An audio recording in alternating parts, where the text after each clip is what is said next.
Welcome back to my channel. My name is Annie. This is my book collection. I'm here to talk about books. And today I am bringing to you another tier ranking video. Today we will be tier ranking romance. I have a feeling that I'm going to make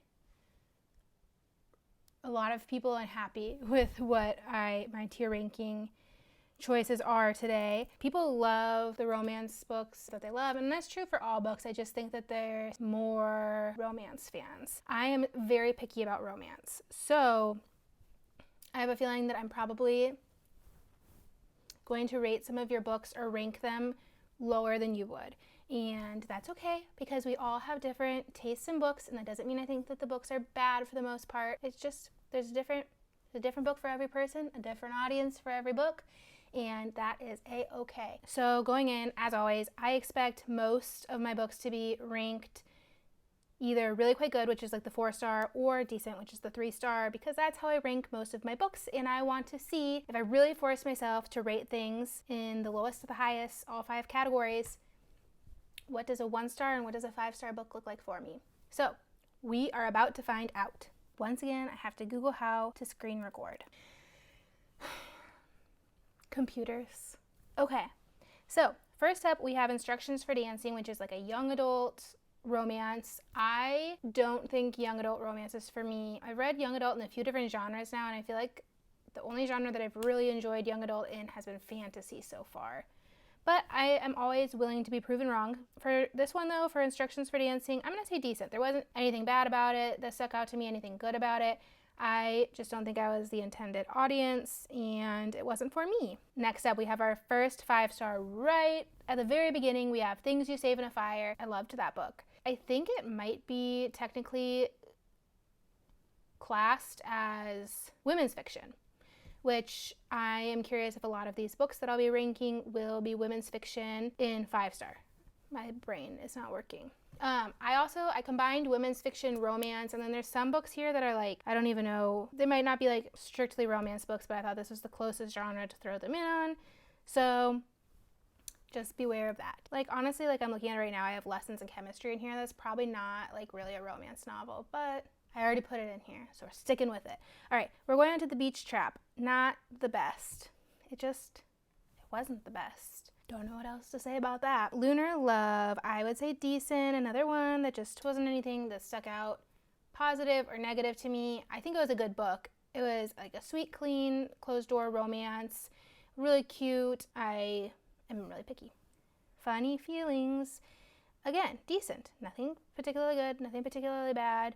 Kind of a steamier open door romance about two comedians who fall in love. I don't know what else to say about it. The No Show. I'm debating between really quite good or OMG faves. I don't think I loved it as much as, well, no, I'll put it in OMG faves. The No Show, that's the only book I've read by Beth O'Leary, so I want to read more by her. I really enjoyed this one. I don't know if all of her books will be like that. Thank you for listening. I'm going to put that in really quite good. I listened to that on audiobook, which was a great choice. Highly recommend. Yeah, I really liked that one. I just don't think it like quite made it up to the OMG faves level. A Night In with Audrey Hepburn. I think I'm going to say really quite good. I read that book about 2 years ago, and I still think about it, and I still think about finishing the series. It's just that my library doesn't carry the second book in the series, so I just haven't gotten around to it. I probably should just buy it, but it's hard. Like, I don't know. It's not like readily sold everywhere, but I still think about it, and I still think about finishing the series, which I feel like definitely makes it a step above decent. But again, not quite OMG faves. The End and Then, once again, decent. Again, I think it's a really good book. I think that if people who are fans of like Love Life Farms and maybe even like Sarah Adams, K.A. Tucker, I think if those fans found The End and Then, I think they would really like it. Again, I'm picky about my romance, and for me, it wasn't one that like particularly stands out to me. Part of Your World, really quite good. I enjoyed that one a lot. I'm excited to read more by her. Lessons in Chemistry, like I said, that's probably more historical fiction, and I actually think I had it in my historical fiction one. But there is a love story in it, so maybe that's why I included it here. I put that in not the best, although the love story portion of the book I would have ranked higher. So maybe since this is the romance thing, I should rank it higher, but either way, I didn't really enjoy it. Put it in not the best. The Two Lives of Lydia Bird. That's one that I feel like is like very debatably romance. Like, this probably doesn't really belong here, but it's here. I really, really liked that one. I'm putting OMG faves. The Holiday Swap, not the best. If you wanted a book that's like just like simple, mindless holiday, this is probably a perfect book for you, but doesn't have a lot of like substance to it. Book lovers, I'm gonna do OMG faves. That's my favorite Emily Henry book that I've read so far, and put in OMG faves. Pack Up the Moon, another one that's like maybe not a romance book, but it's here. OMG faves. That book will make you weep. If you want to cry, give it a try. The Dead Romantics, I liked it. Really quite good. Under the Mistletoe, decent. Sorry if I don't have like a lot of thoughts about some of these. Every Summer After, I think I'm gonna put in really quite good. It was really good. I don't think it sticks out to me enough to be OMG faves, but I really enjoyed it when reading it, and I'm excited to read her new book this summer. When in Rome, decent. Cute romance, small town, just not for me. Love Light Farms, again, decent. I need to like put something in not the worst soon. Mary Kay Andrews, The Santa Suit, not the best. That one, I don't even remember, but I remember not liking it. Happiness for Beginner, my second Catherine Center book, also goes in OMG faves. I've only read 2 books by Catherine Center, but they've both been OMG faves, and so I need to read more by her. I have a lot on my TBR. November 9th, not the best. Taylor Jenkins Reid, After I Do, I'll do OMG faves. When True Loves, I'll do really quite good. I tend to like Taylor Jenkins Reid's like more, I don't even know if they're really love stories, but yeah, I guess love stories rather than her historical fiction. Like, I like her older stuff. I guess those are the only 2 older books I've read by her, but I kind of liked those, I think, more than like Daisy Jones and Carrie Soto, although those are good too. The Unhoneymooners will do really quite good. The Simple Wild, not the best. Twice in a Blue Moon, not the best. The Soulmate Equation, decent. 8 Perfect Hours, decent. In a Holidays, really quite good. People We Meet on Vacation, maybe I'll put that one in not the worst. My first not the worst book. I didn't enjoy it, but I don't think it was a bad book. Maybe I'm only putting it there because there's nothing there right now. Let's look and see, is there anything else that I can move? I feel like I would probably move something from not the best up. Like, I feel like they all belong there. Twice in a Blue Moon, boring. The Simple Wild, I hated the mailman character. The Holiday Swap, so fluffy. Lessons in Chemistry, I already talked about what I didn't like about that in my historical fiction video. The Beach Trap, very like shallow as well. The Santa Suit I can't remember, but I just know I didn't like it. November 9th, I thought it was like very toxic. I don't want to move any of those up. Let's see if there's any decent to move down. The Soulmate Equation, no, that was decent. When in Rome, again, decent. Lunar Love, decent. Instructions for Dancing, I mean, it wasn't for me, but it was decent. Funny Feelings, wasn't for me, decent. The End and Then, wasn't for me, decent. Same with Under the Mistletoe, Love Light Farms, 8 Perfect Hours. I feel pretty confident in my choices to only put 1 book and not the worst. Okay, Crazy Rich Asians, decent. The Beach Read, really quite good. I liked that a lot, not quite as much as I liked Book Lovers, but definitely liked it better than People We Meet on Vacation. And then It Starts With Us, I guess I would put that in not the worst. It was nice to get like a follow-up to Lillian Atlas's story, but as many people said, it was kind of like an extended epilogue. I didn't really like It Ends With Us that much to begin with, so not the worst seems like a pretty good place to put it to me. So my second not the worst, that's all. I might be the most surprised.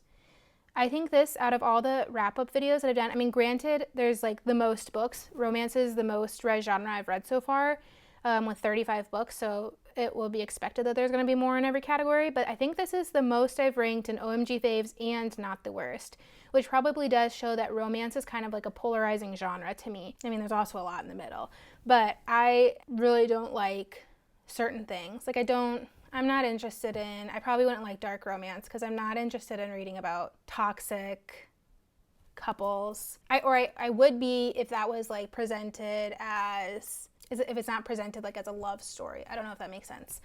And then I also don't like the really fluffy light ones. As you can see, I put some of the Christmas ones down there in the beach trap. Like they were just like, felt like very fluffy, which I think a lot of people would like, but I don't like.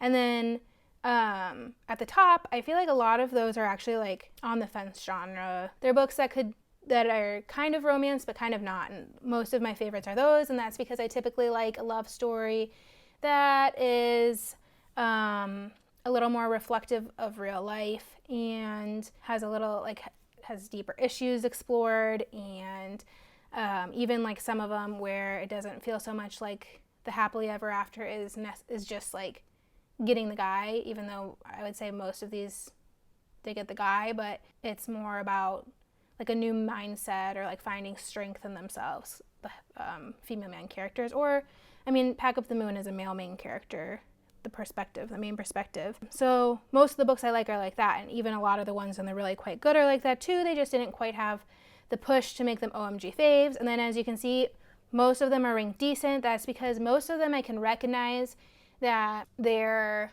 good books. They're just not for me. I just am not interested in a lot of romance books, I guess. And I'm not really sure I can explain why, because some of these ones in the decent, they do have like deeper issues that they explore. So I don't know if it's the writing style or like the division of emphasis on like the love story versus the other topics, or maybe the romance is written. I'm not sure what it is. I think it is interesting that I have Emily Henry like all over the board, and then I also have Christina Lauren all over the board. And I don't know, like especially with Christina Lauren, I have her in a few in really quite good, one in decent, and then one in not the best. And so I don't know like it's like what varies there. Yeah, I would be interested to like figure out for myself what it is I really like about romance books, because you can't always tell based on the synopsis. Or even, like I said, I have Christina Lauren and Emily Henry all over the board. Like I can't even always tell by the author. Like I don't know what it is that makes me like some romance books better than others. The books are not the best. Like I do recognize they might be good books to other people, but I just really didn't enjoy them. Like it wasn't just like kind of liked them, kind of didn't. It was like I actively disliked them when I was reading them. So that's why some of them are not the best, and I understand they might be your favorite books, and I'm not like trying to say that they're not the best. That they're horrible and nobody should like them, or that you're bad if you like them. I actively disliked the book while I was reading it. Was not for me. Even though I just said about decent that those were books that I can see why people would like them, they just weren't for me. I think that's the point. It's hard for me to understand what people like about these ones in the not the best category. Like, what do you even see in that? But that's not an attack. Okay, I feel like I've been really rambly in this video, but sometimes that's the way it is. I hope that you have a great day. If you enjoyed this video, let me know. If you didn't enjoy it, you can let me know too. Let me know what books you agree with, which ones you don't agree with, and if you picked up any book recommendations by watching this, or if based on the ones that I liked or didn't like that you have any recommendations for me. Yeah, I hope that you have a wonderful week. My name's Annie. Thanks again for being here. Bye.